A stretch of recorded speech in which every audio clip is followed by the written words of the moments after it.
Hey everyone, Agent Cons says we're live. Yeah, what's up? My name's Chris. I'm the artist and creative director on Darkest Dungeon, and this is our fourth and final Twitch stream during the Kickstarter campaign. And I've got a couple other guys from the team with me. You can say your names. Hello, I'm Keir Miron, programming on Darkest Dungeon, and I'm with Tyler. Sigman, Yep. doer of many things in Darkest Dungeon, but design, how's that? Wearer of hats abounding. Yeah. Both physical and emotional hats. The man can stack Let's- 4 hats on top of himself. It's outrageous. Less physical hats lately. I've been trying to, but then every time I look at my picture, it has a hat on it, so I don't know why I'm trying. Yeah. I think you should just roll with it and be hat guy. So yeah, today we were going to, well, I don't know, just field any questions. Kind of do the usual like we've been if you've been on any of the other streams. Hopefully it doesn't keep conking out. And I thought I would do a little work on the Grave Robber. I won't lie, this thing's kind of kicking my ass. My one eye is twitching. It's not exactly the smoothest process, but I can show you guys where I started from. The Grave Robber was going to be basically this like female kind of rogue class, real lungy and jumpy and daggery, but much more focused on, traps and exploration and that kind of stuff. So I started with this initial rough, which I thought had a decent pose and a good gesture, but I've seen this rogue, like hot girl with the midriff with daggers like 1,000 million times, and as much as I kind of like the line, or at least where the line work was going, it didn't feel like it was part of our, part of our DNA, Yeah, exactly, like a ninja gravedigger, shovel strike, all that stuff. It's all good. So then I found this really awesome picture, and yeah, be quiet, don't disturb the graves. But it just kind of got me thinking, like, there's got to be another way to put a slant on this character that makes her a little bit more interesting and tied to our universe. So, kind of went this direction. Picture rules. I hate the lag for you guys, but everybody else can see it. No, So I I kind of went this direction. I guess a little dash of Witch Hunter and yeah, I don't know, just felt like it was working, but the drawing itself is a turd. Like, this is a way better drawing than this. I'm almost embarrassed to show this, but, here we are. So then I worked on it more, and it got even worse and stiffer and jankier and all of that. So basically, I'm sort of hoping we can field a few questions while I try and salvage it and re-inject a little bit more dynamism into the pose and get this thing kind of off the ground. So basically we're going for bigger hat, big trench coat, because she's out there hunting around for loot in the rain, and kind of scraggly hair. I haven't thought about colors at all yet. I've been just fighting this this pose the whole time. So yeah, that's kind of where we're at. Well, so we got a Kelvin. question. Oh, sorry. Wait, hold it. We got Kelvin McDowell who joined us also. So he's technical director in the game. I should be here. Greetings. You are here. So we actually have all 4 of the core team. This is unprecedented. Well, it actually happened last week, but then Twitch plays Pokemon killed us. So yay for that. But yes, this is nearly unprecedented. Let's say that. So when you say it's kicking your ass, is it like the pose? Like, you're not happy with basically the pose itself, as opposed to, say, like the things that she has and things like that? I think the things that she has are getting better, but I don't know. There's a lot of room for improvement. I think this is part of it is like coming on the tail end of just like banging these out. We had a lot of great ideas for the other classes, and that's not to say that we don't have good ideas for the ones we haven't shown yet. But I think maybe I'm feeling a little fatigue, and then also just the pose is really my problem at this point. I think Kelvin was the one who was sort of suggested a little bit more trench coaty grave robber-esque treatment, as opposed to like hot stealth ninja. because hot doesn't really fit our game anyway. I mean, she doesn't have to be unattractive. That's not a rule or anything. But I'll just go back to that one shot. Or where is it here? It's just a little too on the nose. Like, that's a D&D rogue, and we're not D&D. So, yeah, right now I guess it's just the pose, and just trying to figure out how to make everything work. Yeah. Have a question from Agent Thanks. What kind of personality do you foresee with her? Agent Cons. It's Con from the forums. Sorry, Agent Cons. Sorry. What kind of personality? I think for her, I wanted her to be like kind of an urchin, you know, like a street rat kind of who found a bunch of money, but doesn't really make sense for her to dress nice because when you're digging up corpses and screwing around in graves, you're going to get dirty, so this is her work outfit. So I wanted it really worn and, yeah, I don't know, a dash of gypsy and unkempt, but, you know, still kind of cool looking. And it probably rains a lot in the world of Darkest Dungeon, so I thought the, you know, big coat was kind of cool. I guess her and the Highwayman should probably be a thing. If we were going to do, like, cool. Tonight on a special episode of Darkest Dungeon. The Highwayman and the Grave Robber sneak off for a tryst. We are getting weapon suggestions, such as a sledgehammer, or a shovel hammer, or a mattock, or a mattock. Mm-hmm. She needs the Russian shovel, man. The Special Forces shovel. Yeah, I mean, I would love to see that Russian shovel that propels the head out, but I don't know if that fits. I don't know. I'm not talking about that one. I want that I'm talking about the little one. It's like a throwing axe. Yeah, the shovel the rings and trinkets are cool too. The shovel is a cool thing because, like, when you start adding that, it's just cool because it matches the class, obviously, but yeah, it also just grounds her, I guess, and it makes her different than a rogue. You know, I think we've always known we need a rogue, and it can be really tempting to just fill that kind of that archetype. You're like, oh well, we need someone who's good with traps and sneaking and whatever, but the Gravedigger fits the world so much more, and yeah, just. Keir had a funny joke until the shovel came in. He's like, yeah, she just hangs around graves waiting for someone else to dig a grave up so she can go in and rob it. But now that we put the shovel in her hands, she's taken life into her own hands and she can do it herself. Thought that was funny. We are getting a lot of suggestions for miner's lamps or making her more of a digger, like a headgear with a can or a Mm-hmm. Oh yeah, headlamp. the little 40k or the Warhammer like little candles. The thing about the lanterns is like it's a great idea, but kind of goes against the Darkest Dungeon. Yeah, like we've got this torch mechanic that you know sits on top, sort of abstractly on top of the screen, and it's hugely important when you're playing the game. And then along comes the Gravedigger, and she's like, "I got this. Don't even worry about it. I have like an acetylene torch. We're fine." I have a question. What does she rob from graves? Bones. Like just bones? Mostly She's plasma like TVs. Yeah. No, I'm just kidding. I mean, usually, like, you go in and you try to find rings and like jewelry they got buried with, and because we did get a suggestion for her having a bunch of rings and necklaces. Yeah, I think that's a really cool idea. Being kind of blinged out. It's kind of a tricky angle to get necklaces in there and stuff, but I think that's cool. I'll carry that into the sprite if I can't make it obvious here, for sure.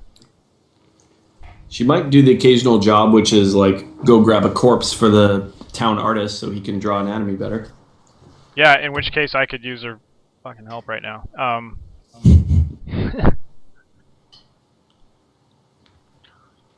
So yeah, guys. Holy cow, we're almost through the Kickstarter. It's crazy stuff. We must all be fatigued because no one's saying anything. It's a time change. It's tiring.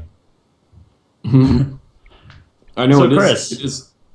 Oh, sorry. Oh, go ahead. Chris, she has a hat. How did you decide on what type of hat to give her?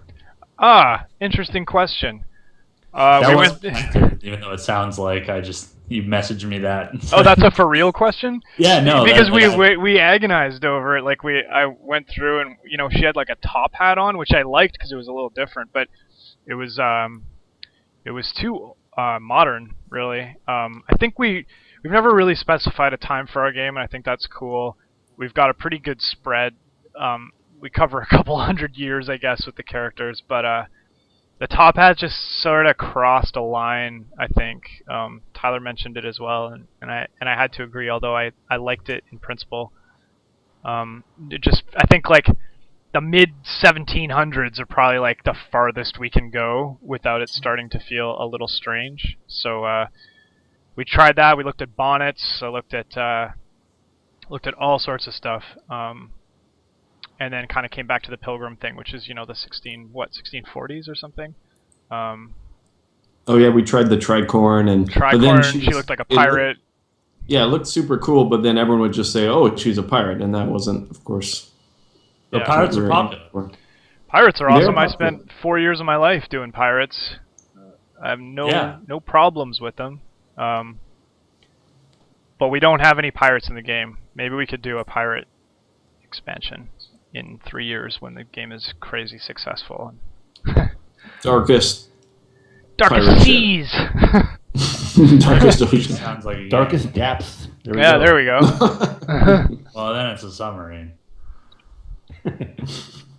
So we're getting hat suggestions. Do you want to hear them? Yeah, totally. I can't totally watch the chat, so maybe the hat cowl. Use some wider wing. A yarn digger. Sorry.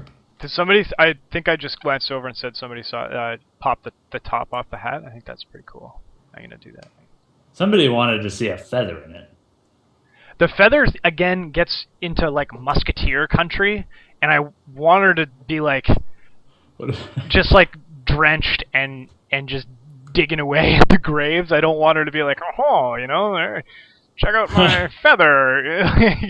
It would just get drenched and be all crappy. And I don't think also when it comes down to do the little in-game asset version of this, a tiny little feather is going to necessarily read all that well.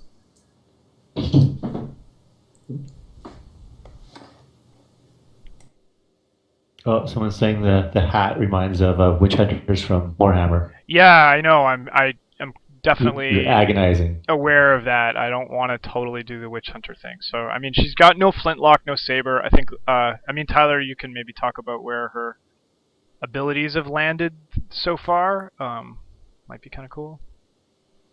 Yeah, I should pull up my spreadsheet, but she focuses more on. She's not going to be a super heavy hitter in combat. It's not like. You know how rogues, it seems like in the MMO age, rogues have become like the most damaging. And I guess there's a loose line when you draw back to D&D and the idea that maybe rogues critical hit and they have the potential for the most damage. But I'm just thinking of how like WoW rogues have become like, super heavy DPS type thing. I think we've talked about before that her use extends, more than just combat. So in combat, she's going to be sort of versatile, but not necessarily like the killing blow type thing, but she'll have some skills that have move bundled in, so she could do a leap forward and a stab of some sort, which kind of she needs to be in a back row and then leaps forward for a decent damaging hit in the front row. But she also has stuff that will status affect the enemies, stun them, and ability to be pretty defensive, but she's not going to be dishing out tons and tons of damage. Also can mitigate some of the statuses on herself. So she might be a little more survivable for, say, poisons and things like that. She can shake it off a little bit more through treatment of her various salves or whatever. So she's got kind of a neat mix of stuff that isn't pushed super far in any one of the directions, in terms of, say, damage or pure defensibility or whatever. But when you start adding in the stuff she can do in camping, and then, of course, her usefulness is probably quite high during the halls, is probably the best class to mitigate traps and things like that. Will she be able to get more loot from corpses? That's an interesting idea. Yeah, cool. It's possible. We do have corpse items, so maybe she gets a better roll on those. Oh, I should mention, I think you've even gotten the drawing, throwing daggers. So she'll have some light range capability as well. Probably daggers and poison daggers and stuff like that. Somebody suggested tomahawks. I just like them. I don't know if it fits. If you think about the character, it's a little bit of She's out digging in graveyards, probably occasionally gets accosted of people trying to stop her from doing that. So a lot of her skills are going to be built on, survivability, not through tanking, but through, Evasion. dodging and evasion and shaking things off. And then, of course, some ranged weapons. And then even the leaping forward attack, that's like a different feel than, say, your Crusader or your Leper or your Hellion, who's going to be like, front line, bring it on, I'm just going to be dishing it out. This is more of a strategic, you wait and you use it at a key moment, and then your next action will probably be some sort of a retreat back to a back row. You wouldn't want to leave her in the front row unless she's got, maybe even some trinkets that increase her dodge even more, and that kind of thing. Yeah, maybe you could hang her out to dry for like a round or two if you were trying to focus heal like your main tank or whatever. It might be kind of cool if she had sort of like really strategic off-tank abilities, and I say that like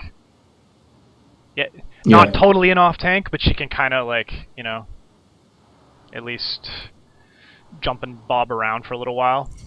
Yeah, I think it's a fun difference when, say, with your Leper or the Crusader, you're going to be getting hit a lot, but you've got a lot of protection points and then probably decent hit points. So effectively, their blows are raining down on you and weathering them. And with her, it's a different feel. You'll be like pretty good at dodging, but man, if they land, it could really hurt. And I think that's a fun. It's kind of an interesting feeling if you're up against a really high damaging enemy who's maybe not the most accurate, and this is pretty good mitigation. But I mean, if he happens to land, then it's really gonna hurt. We got an interesting idea from Agent Thanks this time. X resistance to undead attacks. Agent Cons. My bad. Sorry. Read the comments, bro. I've been calling him Agent Thanks forever too. That's he does so much work for us on the forums. I want to make sure that we give him the proper shout out. Yeah. I still think that's a good idea. So what was the idea? I lost it in admonishing you. I forgot. Oh, good. The important thing is you got schooled. Resistance to the undead. She's around him all the time. I think she's more like resist to, I think like Tyler said, like poisons, or she can cleanse herself, or, because she's used to being in gross places. Because the Vessel's kind of got that undead immunity shit on lockdown, right? Well, maybe it could be, though, she's less likely to develop like a fear of the undead. That's cool. She's around it all the time. That's a good idea. Yeah, she's like, this isn't the first corpse I've seen come back, sort of thing. Mm-hmm. She's like, oh yeah. Somebody just said, setting traps. I think that'd be cool if she could do something like that, like as a camping skill. So you're like, okay, deploy a trap or whatever, and then if you do get ambushed, the enemies immediately take a bunch of damage before the combat really starts. Yeah, I like the sound of that. Especially because if you don't get ambushed, it was kind of a waste. Yeah, so you sort of have to like gauge, where you're at in the dungeon. Do we have any blunderbusses in the game? We don't. That was a question. We don't have any confirmed blunderbusses. I mean, I think I've said in the comments that we have a mystery range class that we're working on. To some extent, we're having some. We're talking through that about what that could look like, because we got a lot of options. Mm-hmm. Yeah, I mean the highwayman's got he has the only firearm so far. Yeah. Unless there's something missing. Yeah. We definitely like the nice thing about a blunderbuss is that kind of fits the tech level too. Like, hey, let's get a tube of metal and then just throw shit in the barrel and then fire, and that tends to kill people. So that's pretty cool. I could see something like that making an appearance somewhere, even if whether or not it comes out in the first classes, that's something that could easily happen down the line. Could even be an enemy. Like I think it totally fits too. Like we could have one of those brigands could have a blunderbuss. Yeah, actually, I just thought of a floating gun as your enemy, and I was like, oh, geez, it's a ghost holding a gun. But then I don't have to draw the actual ghost, so that's a win. Yeah. It's just a gun. A ghost holding a gun. New stretch goal, floating guns. Yeah, that's cool. Gun sentries, cannons in the hallways. Turrets. Do we have any mechs in the game, Tyler? Like Titanfall is pretty big right now. I sort of feel like maybe we should get some mechs in there. I know it would be. It seems like a missed opportunity not to take advantage of this huge wave of giant robots. I mean, archery. It's a big day for archery too, and yeah, don't have strangely, any confirmed bows in the game. I know it's Yeah. it's kind of just a thing that's happened. I mean, and now we're in this terrible dilemma of do we deliver a bow or a gun? So Well, we got a gun. Yeah, we've got a flintlock pistol. I mean, Yeah. we might as well just chat about it. Like for the mystery range class, we've talked about a whole bunch of different weapons, like everything ranging from like an actual cannon to a musket to a bow to a crossbow to like a well, I'm brain farting now. Like a ballista, like a Ballista, siege yeah. crossbow. Yeah, exactly. So I mean, we're trying to work through what makes the most sense and what will look really cool on that class. Mm-hmm. Yeah, it's funny how you can do 15 classes and still feel like, oh man, like there's so much more we can do. Yeah, and I agree. There's a couple of people in the comments saying a bow in the hallways would be odd, and that's kind of been my sense of things too. It just seems like it would be a little forced, like this whole English longbow in these claustrophobic hallways with no room to move around. Yeah, I guess if you think of it as a longbow where the arc is a really important part of the shot, but a short bow or something where you're effectively shooting forward. But it's not necessarily in this case as I guess just I don't know. I love bows, but as sexy, right? Like and maybe even not as gritty, There's it feels really. It's an elegant weapon, right? Or an elegant implement. So it may not feel as kind of cobbled together and dirt under the nails as the rest of the stuff we've been doing. Yeah, because our swords don't really make clean cuts, do they? Like, No, everything's all scratched up. Like everything's rough. Yeah. Yeah, I mean, you're not going to get in the game some kind of crazy legendary sword of Algernon that glows and is beautiful and elven crafted from the finest dwarven silvers. Mm-hmm. That's not in our game. Okay. The worst dwarven silvers are in our game. And they're not even acknowledged as dwarven. They're just short people that do some blacksmithing. They're just short people.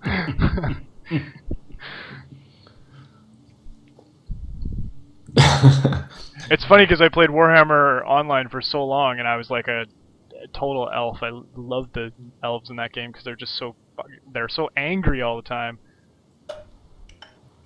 No elves and dwarves. No, we're. Oh, jeez. I don't know if I can back this anymore. No. Ouch. I know it's funny when well, it's kind of an interesting part about I guess creative direction, right, Chris? Is just you have to sometimes set aside even things you like. You'd be like, oh, this is cool, but well, not for this game. It's not, or that would soften the originality or whatever, and that's a very different thing that we're trying to do here versus not being like a Me Too fantasy game just because there's so many great ones out there. Yeah, it's not that I don't like any of these ideas. It's just that there's 1,000 places to go and see those ideas done better than I can do them. So, Yeah, I don't have time to invent an Elvish language like Tolkien did. So. Yeah, we could just do it with code. Just swap all the vowels. Yeah, that's right. And then dwarves have lots of K's and things like that. Just shrink the text for the dwarves. Yeah, and it's also like dwarves are always like Scottish and. What? What do you have against the Scottish? No, but it's like how do you compete against that? Do you make your dwarf deliberately not Scottish? And if so, that's kind of just weird. And then everyone's will be confused. They're like, well, yeah. why are the dwarves not speaking with a Scottish accent? I don't get it. People think that the character should have a loot sack. Loot sack instead of a small pig. Oh yeah, like a pouch of some sort to hold her robins. Well, is that the word for items you rob? I like it. Here's so I mean something I'm trying to be cognizant of is here's our friend the occultist and he's got this giant scroll sack on the side. So if I give her a giant loot sack on the side, is that hitting the same note too often? Now, there's no right answer. But what about a loot sack with like a foot sticking out or something, or a hand? What's she doing taking hands?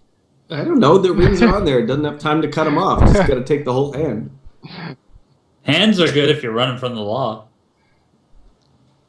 Good to substitute your fingerprints with separate hands. Did they have fingerprints in the 1600s?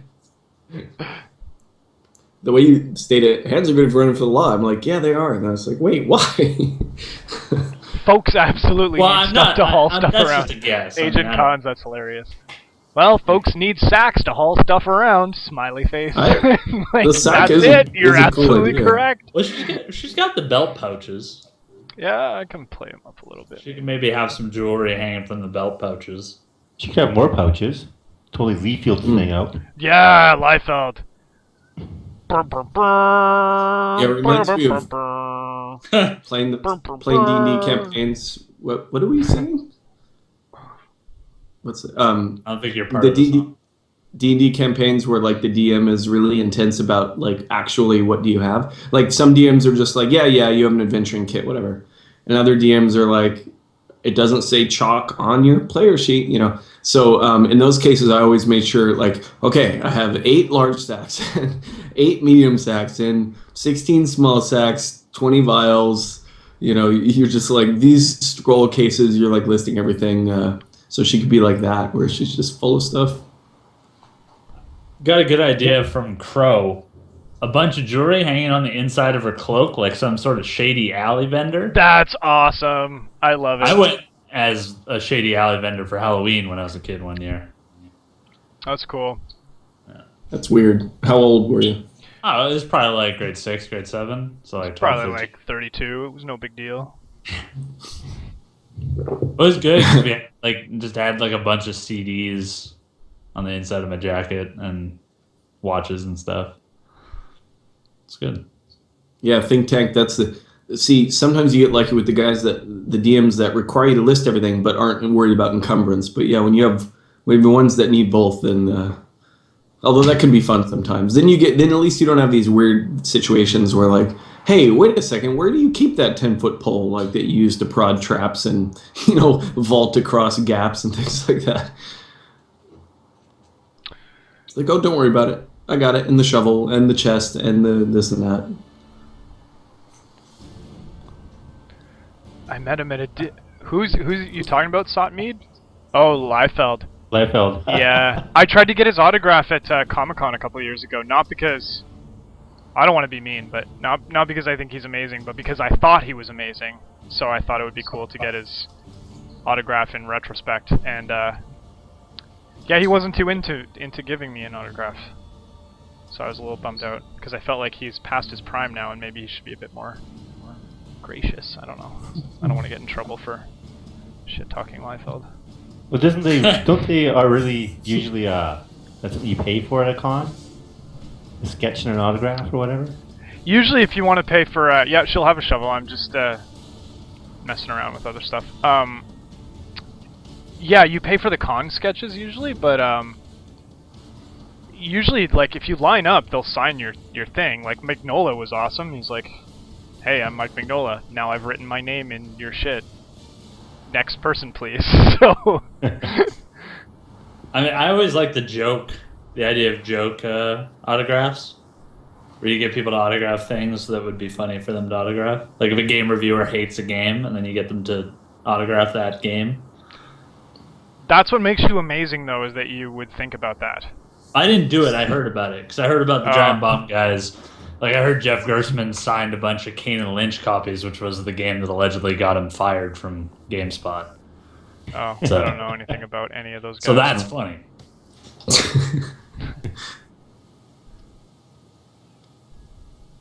That's cool. So yeah, like getting me to sign copies of Crows would be hilarious. That'd be giving who? If somebody came to me with their copy of Crows, the board game Tyler Sigman made, and said, "Hey, Keir, could you sign it?" That would be funny. It wouldn't be funny to me. It's not about. I'm just joking. There's only like 5 copies of that floating around. I want my chance to sign every one of them. You already signed it. It's already got a signature on the box. You're not gonna re-sign it. Did you put your signature on the box? Yeah. Well, no, the publisher had me put my signature on the box, which I thought was a classy move and not completely unique to that game. They did hilarious. great. That's actually one thing I liked about Valley Games is may they rest in peace, because I don't think they're really doing much anymore. But like when they did Container and stuff like that, and was it Supernova or Super Cosmos or something like that? I just thought they did great box design, and like a lot of the good German companies, they featured the designer's name on the box, and the way they did that is they'd also throw the signature on there, which I thought was cool. I have a running joke with some other artist buddies of like when you've really made it as a concept artist or a painter, your website is like the gateway image to your website is just your signature. Oh, yeah. I have a question about the world of Darkest Dungeon. Is it your question? Or Yeah, it's my personal question. I just want to know. Okay. No, it's from me, so Okay. let that weight the importance up or down depending on how you judge it. I already hate it. Are there watches in the world? No. Do we keep time? We don't keep time. We measure time in blood. Okay, thanks. I'll be back with question. more.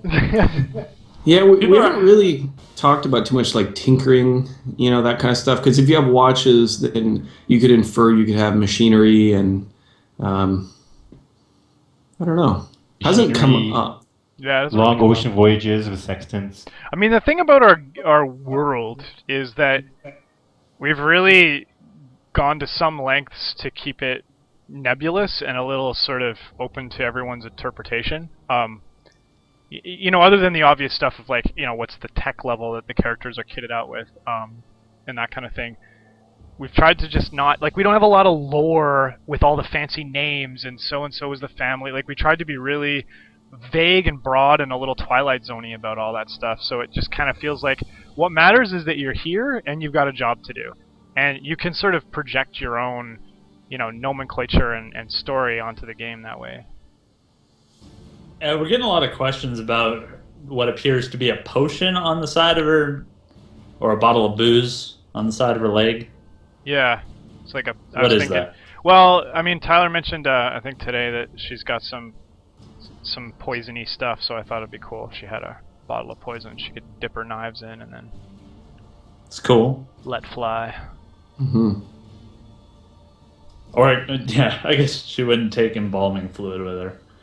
Well, she's not a taxidermist. She doesn't work in a morgue. Maybe it's actually just booze. She's like, Yeah. you know what? Booze leg. Robbing graves is a pretty crappy job, and a couple fingers of rum every grave goes a long way. Yeah, exactly. Gotta forget the pain and feelings. Yeah, steampunk. Ryobucks just said steampunk wouldn't work for this. I agree. I actually really like steampunk. I have like a whole kids book thing that I want to do one day that's all steampunky, but it's kind of like what Tyler you mentioned a few minutes ago about creative direction. Like sometimes you have to separate what's right for the project from what you just kind of generally like to do. And I really do like steampunk, but it's not for this. This isn't steampunk. Steampunk is too fun. It's too wondrous, and I've got a friggin' giant balloon that runs on dreams, and look at all the gears. Like I love all that stuff, but there's no dreams here. Yeah, only bad Only dreams. nightmares. Yeah. Got another question from Hieronymus Hieronymus. Ally. Yeah. Okay, here's a question. How long does it take to tramp a character to max level? I.e., if a dude dies, am I losing like half-hour game time or day? Honestly, that's a tough question to answer for where we are right now in development. But the other part of that is you're always going down with parties and you manage a roster, right? So even if you measured the time that you've used that character with, there's always 3 other characters with them. So I don't think it would be accurate. Let's say it took, I don't know, I'm just throwing numbers out there. Let's say it took you 4 hours to train a guy from raw recruit to basically max. 4 hours of collected quests, and that number is literally just a number. I don't think it'd be right to say that's 4 hours, because during that time you've also built up 3 other classes each of the time that you're down there, some of which may also have gone from recruit to full, but it might be swapping other guys in here and there and that kind of thing. So not really trying to dodge the question, just more like I don't really know yet, but character death is going to be a somewhat common thing. So in terms of the way we're designing and then balancing is, we don't want that loss to be so monumental that when a character does die, you're like, oh, time to just quit the game. I mean, that really would defeat the entire purpose. We want you more like, I guess, partially conditioned for death.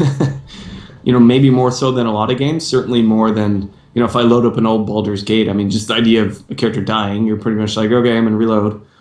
That's not Darkest Dungeon. So I think the time you would spend building them up is going to be less, but than maybe in a comparable game like that.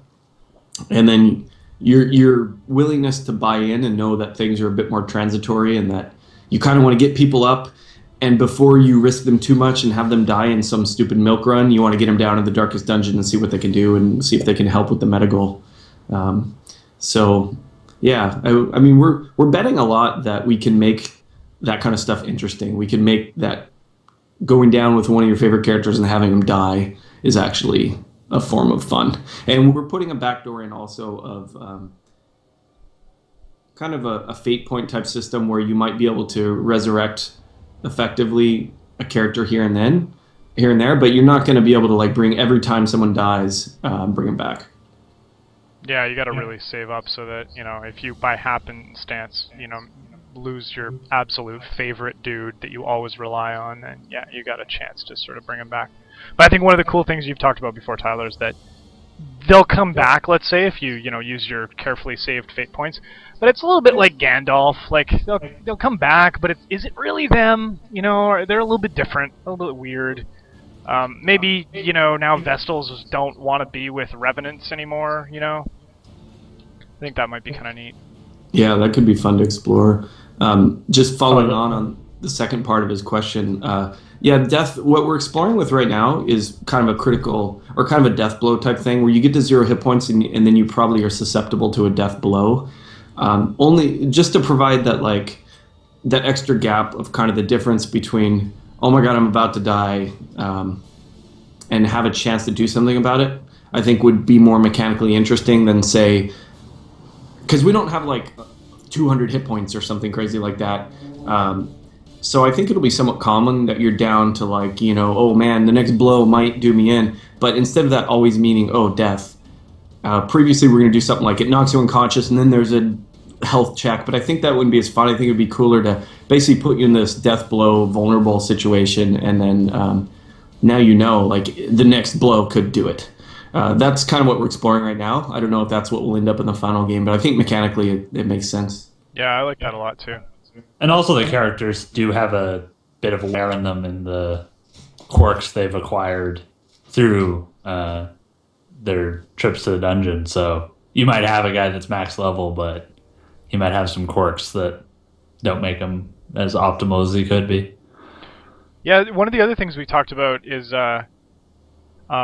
if you get a couple guys who survive the Darkest Dungeon, you can use them to help power level your dudes. And if your kingdom is wealthy, or you've done a good job of sort of saving money, you can buy up all the best stuff. So you can start a new guy. If you lost one of your best Crusaders or something, you could buy a new Crusader, all the best gear that the blacksmith has to offer, and basically he's ready to go. So statistically he's set. But, from a resolve standpoint, he's completely inexperienced, and that might mean trouble. Another question, this time from Farane. Do we have any plans to let class control monsters temporarily? Oh, I'm back. Cool. Oh, like a necromancer or a mentalist or something like that, it would be really cool. We have talked about it. I think the occultist, we sort of threw around some ideas, like he could sort of temporarily do some stuff like that. Am I right or am I wrong? Yeah, we were talking about him summoning something that could possess a monster. Yeah. Holy, what's going on here with all these links? What the? Hot links. I'm always afraid to click on random links. I think somebody's linking redheads. I'm not quite sure what's going on here. How big will an average dungeon be? That's from Aurelian 13. I think, yeah, that one is probably best to answer in terms of time. So each quest, I mean, we've sort of been targeting from the beginning that a quest might be like 20, 30 minutes. As we continue to play test, that sounds a bit short, but the point is that you go in, it's kind of like a one level thing that you explore and try to accomplish the goal, and then you go back to town and deal with your stuff and go back. I could see that number ending up at, say, it could vary a little bit from that, but I think that's a good target to aim at. And obviously, if you're very methodical about combat, if you think a lot on every single move, then your time will be different than if you're kind of just a clicker. Or if you explore the dungeon more. Like if you go and try and go to every room, it's going to take you longer than... Yeah, some quests aren't going to require you to go to every room, unless you want to. Some quests will be like, okay, clear the floor or whatever, and other quests are like, go find my son who had a promising career in medicine, and you go down, and if you find him right away, like, you can leave, but if you want to stick around and sort of take everything you want out of the dungeon, then it might take you a little longer. I think it'll be like a dungeon will probably have between, say, like 4 and 10 combats, depending, and so if each combat's a few minutes, and then you're wandering around and doing some camping, and probably camping 2 to 4 times per dungeon, that kind of thing is what we're playing with. It might be fun to do some purposefully really long quests, where you're like, oh man, I got to bring twice the firewood, and it's really an endurance test. That could be fun too. Let's see, how long full playthrough? Yeah, it's hard to answer that too, but the game, I think, Chris, you said it before, it's a game to be played, not won, so that doesn't really answer your question, but it's not really a thing you're kind of like, okay, I played through and beat it and I'm done. I mean, we want it to be fun to come back to and to keep trying and experimenting with. And we want to make, NG Plus like a legitimate, cool part of the game. But the other part of that answer is we just don't know. I mean, we're working on it now as we speak, so it's hard to be able to spec out exactly how long things are going to take. We're going to have to try some combats, and if it feels like, it's getting a little bogged down, we need to speed them up, then, we'll make the necessary adjustments. Yeah, it's not going to be like a Brothers, 3 hours or a Portal type thing. But I'm not ready to say like, oh yeah, you'll spend... Well, I think some people will spend dozens and dozens of hours in there. But, we'll probably want to make it so... Just guessing, it's probably nice to set something like, okay, you can wrap the first game, before going to New Game Plus in 12 hours or something, That's just the number pulled out. Speed runs will be interesting to watch if they happen. Like people trying to beat the game as fast as possible. Though it would take a while. I don't... Save files, there will be a few. So yeah, if you're like share a computer with a family or mate or friend, that's no worries. There will be at least, I would say there will be at least... I think we should have infinite. Yeah, there's no problem doing as many as you need. Okay. And maybe if we have some predisposed limit in the UI, you'll be able to like copy them out and do it that way if you really want to.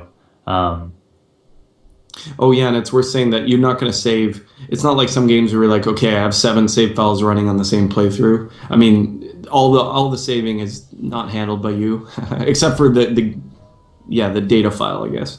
Like choosing, I'm playing the Tyler 1 playthrough or whatever. But it pretty much takes care of the saving for you, mwahahaha, as we say. Chris, Think Tank's trying to propose another feather for the hat. But pushing a feather. Another feather push. Actually, no, it's not a feather, it's an arrow. arrow from a trap stuck through the top of the hat. That's pretty cool. Let me see. Yeah, I have to apologize. This is definitely not my strongest work as it stands right now. I will make it cool. But this is kind of part of it. The first stream with the Jester, I had all those problems worked out because I was just terrified. Because it's a little nerve-wracking. But this time I don't, so you get to see me flounder around and make all these horrible mistakes.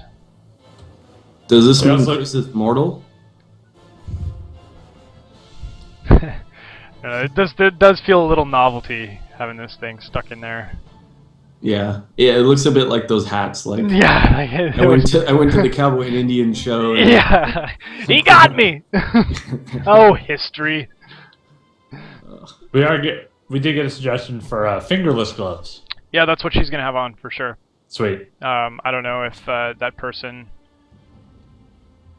knew what I was gonna do or what, but yeah, fingerless gloves because I figured she'd have to like disarm traps. You need your fingers for it, but then also you're handling disgusting ruins of human bodies. So yeah, that's cool. Question from Lback2: will there be a limited UI option that removes the health bars and damage numbers that pop up? Health bars and damage numbers. I don't think that would be very hard to do on the technical side. It might look not optimal, just because we have so much, like the bottom of the screen is HUD, and there's nothing behind that right now. Yeah, I mean, we've never really talked about it. I don't have an immediate feeling on it one way or the other. But we could definitely turn off like tooltips and pop-ups and stuff like that really easily as options in the options menu. Yeah, I think that'd be cool. Someone's just asking, does she dig with her bare nails? Ale Joro Josh? No, I'm gonna give her, she's got a little pick down here, I'm gonna give her a shovel. I just gotta figure out a good way to work it in. Something that's a little bit non-intrusive. I just wanted to take a break from the oppressive line art and splash some color around. I am excited about the potential cosplay. I think all the classes were like, okay, will this facilitate cosplay? Yes. Yeah, I really want to take a picture with somebody cosplaying in a game I worked on. That would be fantastic. I never had that before. It's like one of the highest forms of flattery, right? Because they're like so into the character that they invest all that time to make a costume, and then the performance of it, of walking around, and I don't know, it takes so much balls. That would be amazing. Question: any idea when the Kickstarter's votes will begin for the Kickstarter polls? I don't know. After the campaign. After the campaign, for sure. I'm excited to do them, so I'm not. I don't want to hold off for the sake of, for some weird reason. I can't wait to start doing them, but we want to do them for meaningful things. Like, I don't want to throw people like, do you like this chest or that chest? Like treasure chest, obviously. But thanks, Kelvin. I don't know. I think as soon as we have something meaningful to start asking people, bosses is one thing that I thought would be really cool to sort of float out there. Like, but yeah, we need a little bit of time to get the artwork together, get the concepts together, and then bring them to the people, I guess. Yeah, it'll probably be a somewhat. I could see it being a somewhat irregular thing where like there might be a couple things in short succession that we'd love to get feedback on, and then we might be working on other stuff that doesn't need it for a while. But yeah, we're really hoping it'll be a neat. I mean, some of those things they're new to us, in terms of development. Our development experience, we've never done the crowdsourcing before, crowdfunding, excuse me, and so we're looking forward to trying those things. Even like the stream has ended up being so much fun for all of us, and so I think, for example, like the ranged class or this grave robber, those would have been neat things. To do backer polls on had we been in that phase yet. So I'm sure there will be a ton of other stuff that comes up. Yeah, I really enjoy it. And I bet you everybody says this about their Kickstarter, especially while it's still running. But if there's some way I can convince people to believe me, I've really enjoyed like all the comment section and chatting with the backers, and getting to know what they think is cool about what we're doing, and obviously trying to do more of that. So the sooner we can get to the polls, I think the better. I think it's a really fun way of involving everyone who helped make this possible. Cool. This is more of a statement from Mars Greek God. You guys should make an item in the game for someone that cosplays your game, but don't tell them until you give it to them. This is the best idea. I love the confidence. I believe that it's the best idea. I don't know why. I just feel like it is. No, this is the best idea, and no space. Just he wanted to get that out there. That's all. And just in case we need to seed the cosplay world out there, we will be making an appearance at PAX East. We don't know the full details yet, but we will be there in Boston. We will be at PAX East. So if you wanted to dress up as a grave robber and you have long blonde hair, you can go ahead. Yeah. Actually, we should do something where like the first person dressed up as each class gets a prize to make it so it's not 30 plague doctors. If we get any cosplayers at the PAX East arrangement, I will buy them drinks after I flip out. I will take them immediately to a bar and buy them dinner. Wow. It's gonna be a poppin' looking table there, you and like 13 cosplayers. It's gonna be fantastic. I'll look like the odd man out. It's amazing. I may have to just put on a costume to get him to buy me dinner, just because. Yeah, I agree with whoever. Sorry, I'm only glancing over, but that it might be hard to grab from this position, the shovel. The thing is, the handle has got a lot more noise to it than just this shape that'll just get colored, and I don't want it to compete with her hat and head and face and the knives that are right up there. So they're not wrong, but from a purely artsy standpoint, they're a little bit wrong. It'd be a pretty sweet attack. A little too much to have everything jammed up like right in the corner like that. So I'm just taking a liberty or two, I guess. It would look really sweet for her to grab the bottom of the shovel like that and flip it up. Yeah. Or she could like dig a hole and hide in it. Yeah, that's a combat move. Yeah, she's like, fuck this. Excavate and then she comes foxhole. out with a watch, like, yeah, I found something. Upgrade to Tinkerer class, and then she builds a Zeppelin and floats away. Woo! Will executions be part of the game? Rio Bucks asks, as in your health is low and either you will be killed by a normal attack or a special attack that just obliterate them. Could work to raise party morale or to crush it. Well, we do have critical hits. I think that and those are tied into the stress system. Basically from the morale justification. I think, like I was talking a little earlier about the death blows. I mean, I think I could see, like, the neat thing about our combat system is there's just so many cool mechanics that layer into it if we want. But I could see a monster that has basically essentially a death blow skill where, they don't have to wait for you to be at a death blow. Like maybe they don't do a ton of damage, but it can kill you. Like in other words, let's say they do 5 damage. If you were at 5 health and they hit it, that would just directly death blow you. And I like those sorts of ominous threats where you're like, Jesus, we just can't let that guy get an attack. We must kill him immediately. That kind of stuff, maybe. I love that feeling too. Like one of the enemies that we have in there that I think you guys might have seen on the website and stuff is the big, huge, giant, like, bone captain skeleton guy.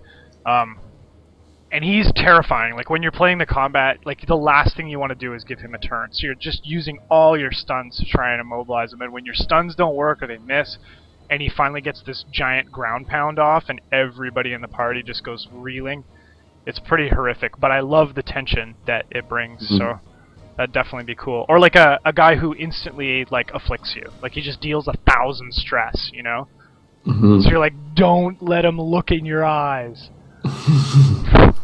We got a comment from Lexos1222.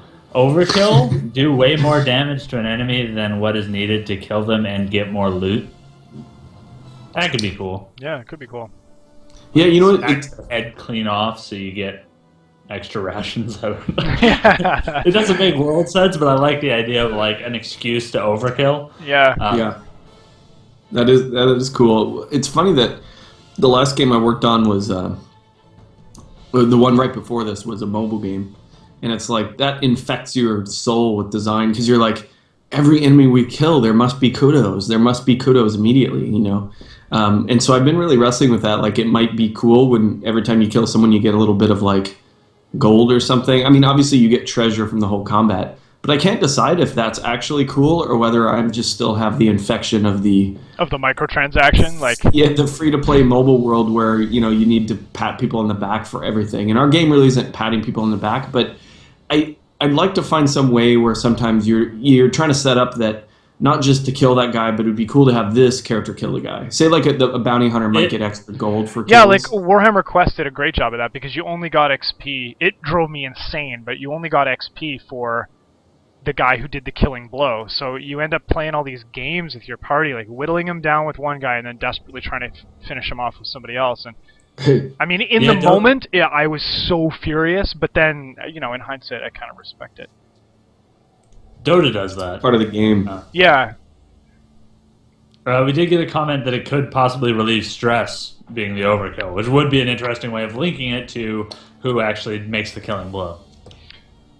Yeah, like Tyler said, I mean, that's a great idea, and to that end, we also have like a stress relief when a guy scores a critical hit, or you watch a guy score a critical hit. Tyler, your keyboard's super loud again. Yeah, it's super loud, but documenting ideas. It was funny, I was actually trying to stealthily type, but this damn podcast mic is so good. I was like pressing keys down and trying to make sure that it didn't actually make a noise. I'm pretty sure I heard you pee earlier, too. Oh, great. Yeah, that's what we called the pre-show. Another question or suggestion kind of thing. How about a corruption system in which your character can become more power at the cost of his humanity, like a fast and easy way to become stronger, but at the risk of turning into a monster, maybe like even changing in the middle of combat, side of the force, and start attacking your comrades. It could be a new class. It could be a new class like a werewolf, or even a state like cursed. I think it suits the world. It definitely suits the world. It's a lot of idea there. Yeah, it definitely, like, I mean, I think it's on the right thematic track from a creative direction standpoint. But that's really what our afflictions are. Yeah. Like, I mean, that you kind of like have a type of affliction. Yeah, like that's almost exactly what the whole game is about, really. That's how much I love the idea, is that I went without pay for so long to do it. It's my favorite idea. We got a class suggestion. What about a historian called type? The historian would be super ticked off that you were just simply looking at or looting priceless artifacts.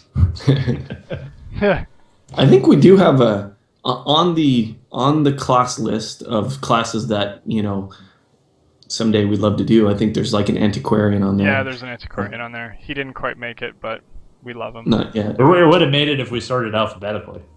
He definitely would have made it. We just didn't sort. You had a good shot there.